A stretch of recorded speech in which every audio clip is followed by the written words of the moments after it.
Hall of Music.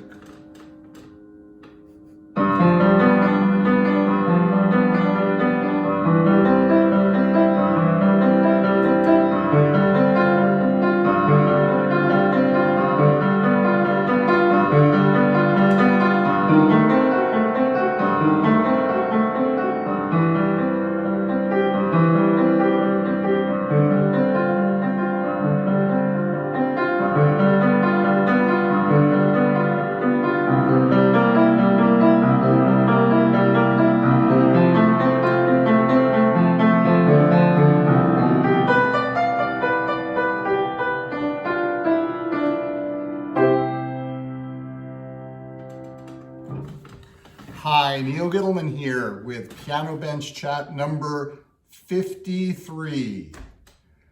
Starting another year of this. I'm Artistic Director and Conductor of your Dayton Philharmonic, and for the past year I've been sitting down at the piano every day and recording these little messages for you once a week, and I know a few of you have been watching all of them and I really appreciate it. It's really amazing to think of how much time has passed and how long it seems and also how short it seems. But I went back to right where I started with the first prelude from Book 1 of the Well-Tempered Clavier. During the course of this year, so much has happened, lots has happened musically. There's a lot that hasn't happened musically.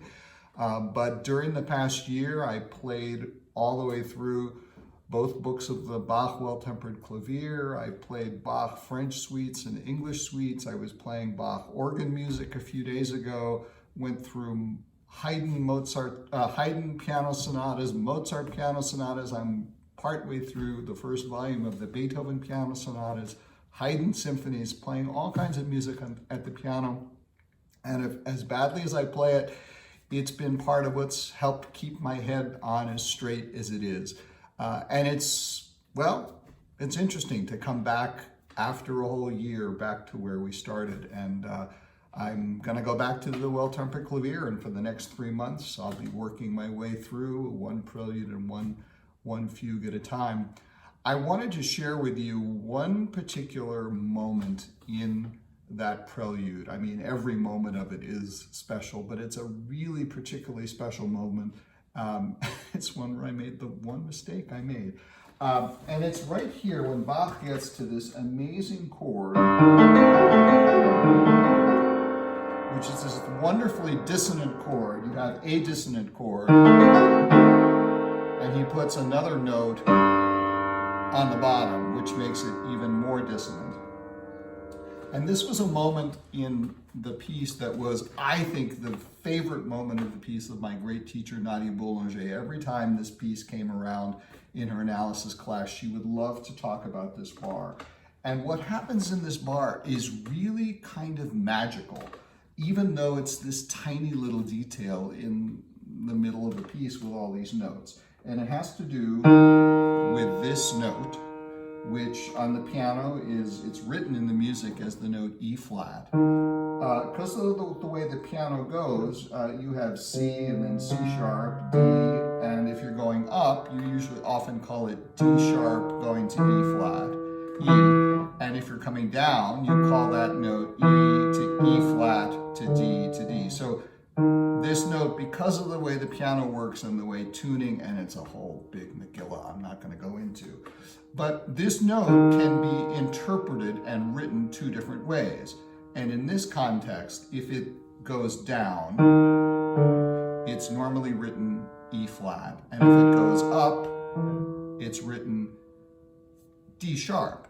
But it's the same note. But the thing that's miraculous about this is what our ears do. If Bach had written this, I'll go back to the top of the page after that page turn. It's going to be not as good as what Bach did. But if he had written this, and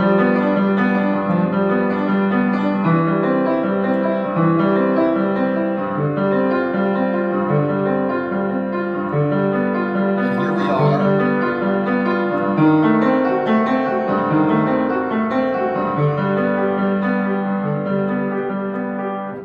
Which is legal, you could do that. You have E flat, and that E flat goes down to D. And it sounds to the sensitive ear like an E flat doing what it should do, going down to D. But here's what Bach really did. Here's the chord.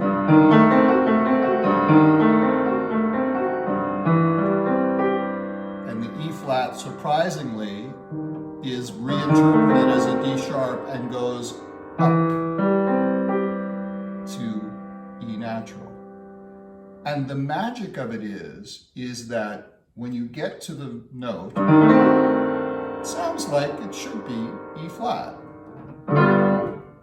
and go down. But as soon as it goes up, our ears kind of work backwards, and it's like the note that you heard on the low side going this way, you kind of heard, oh no, it was actually, I think it was actually higher and going up there. And it's a trick that Bach plays on our ears.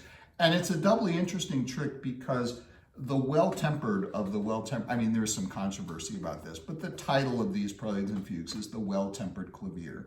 And the standard interpretation is that it was taking advantage of this new tuning system of well-temperament, which allowed Bach to write preludes and fugues in every key. And theoretically, if you were playing through all of them on your harpsichord, you wouldn't have to tune your harpsichord from key to key to make it sound in tune. The magic of equal temperament is that everything's a little bit out of tune, but it's so close that it all pretty much sounds in tune.